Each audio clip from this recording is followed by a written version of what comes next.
यह भी एक यात्रा का लक्ष्य होता है, या हम कहें कि एक बाई प्रोडक्ट जैसा भी है वो।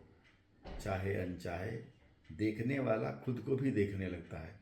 और मुझे लगता है कि यात्रा का सबसे बड़ा जो उद्देश्य और उसकी जो अ, परिणामशीलता है, जो उसका फलागम है, वो यही है कि यात्री उस प्रेक्षक को भी समझने लगता है जो यात्रा कर रहा है और अपने को यात्रा करते हुए देख रहा है।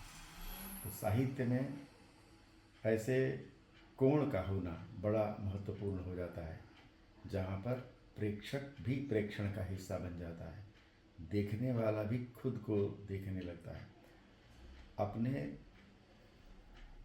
एक एक अनुभव को फिर से जीता है।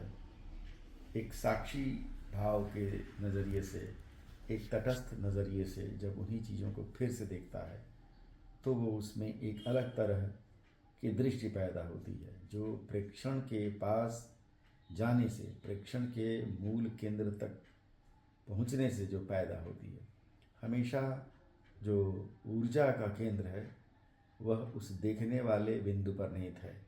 देखी गई चीज़ और देखने वाले बिंदु के बीच में एक दूरी है, और यात्राएं इस दूरी को पाटने का काम करती हैं। जैसे पुराने जो साहित्य है या संस्कृत साहित्य में कालिदास ने जो मेघदूत लिखी, उसमें जो मेघ यात्रा करते हैं और वहाँ पूरा वर्णन करते हैं, तो क्या आपको लगता है, क्योंकि इतना एक्सपीरियंस तो तभी आएगा जब कालिदास जी ने खुद भी यात्रा की होगी, निश्चय ही क्योंकि अगर नहीं करते तो वो ये नहीं लिख ऐसे सकते एक थे। जगह बैठ के तो लिखा नहीं जा सकता। तो आपको नहीं, लगता है कि ये यात्रा ही बिल्कुल। इसका एक वो बना होगा, इसका मूल आधार यात्रा ही प्राचीन रही? प्राचीन काल में साहित्यिक लेखन करने वाले लोग भी यात्रा करते थे, और धार्मिक दृष्टि से भी यात्राएं की जाती थी। व्यापारिक दृष्टि से व्यापारी अपनी यात्राएं करते थे। साधु सन्यासी हजारों सालों से इस देश के नदी पथ को, वन प्रांतरों को देखते आए हैं, उसका अंकन भी करते आए हैं। व्यापारी जो थे सार्थवाह इन रास्तों पर चलते आए हैं, जिन्हें हम इतिहास में उत्तरापथ और दक्षिणापथ कहते हैं। उत्तर से दक्षिण तक, पूरब से पश्चिम तक इस देश में जंगलों के बीच से होते हुए बड़े रास्ते थे। उन रास्तों के माध्यम से, उन रास्तों से होकर पुराने समय में लेखक जो होते थे, कवि होते थे, वो सब गमन करते थे। दार्शनिक चिंतक सब यात्रा पथ पर चलते रहते थे, और वो भारत के भूगोल को भी जानते थे। सही कहा कि मेघदूत में कालिदास ने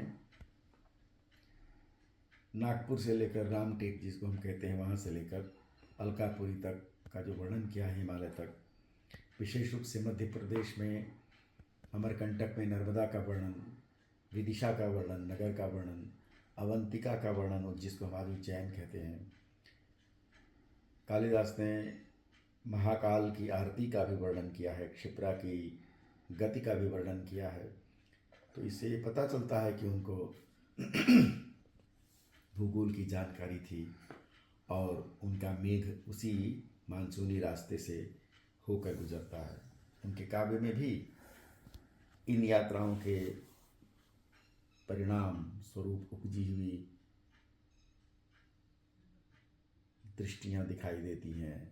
जैसे इंदुमती के स्वयंवर में इंदुमती जयमाल लेकर जिन जिन राजाओं के पास जाती है, कालिदास ने प्रकारांतर से उन राजाओं का वर्णन किया है। वो कहाँ के रहने वाले हैं, किस प्रदेश देश के राजा हैं, वहाँ की क्या विशेषता है।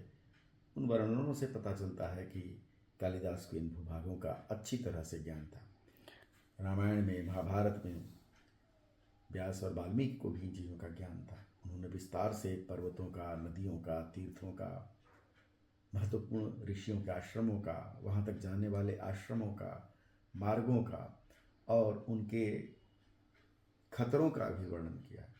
इससे पता चलता है कि एक परंपरा रही है जो इन यात्रा पथों का चिन्हांकन करती रही है, उसके विषय में जानकारी जुटाती रही है, जिसका लाभ अनेक आने वाले यात्रियों को मिलता रहा है।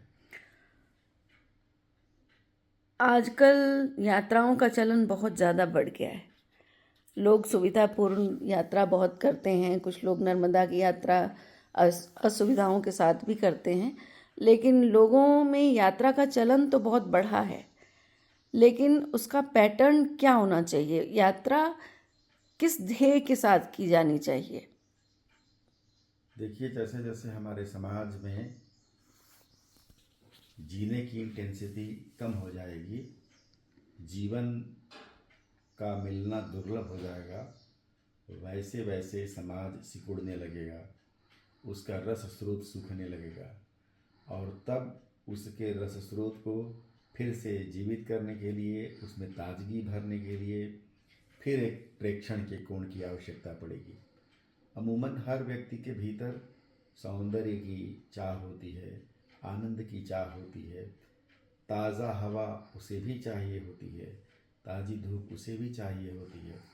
लेकिन सभ्यता के तकनीकी शैवाल में ये हमारी जिज्ञासाएं, जीने की इच्छाएं धीरे धीरे मरती जाती हैं, और हम ऐसी बासी चीज़ों के दबाव में आ जाते हैं जिनमें कोई प्राण तो नहीं है, लेकिन देखा देखी हम उसे जीवित समझने लगते हैं।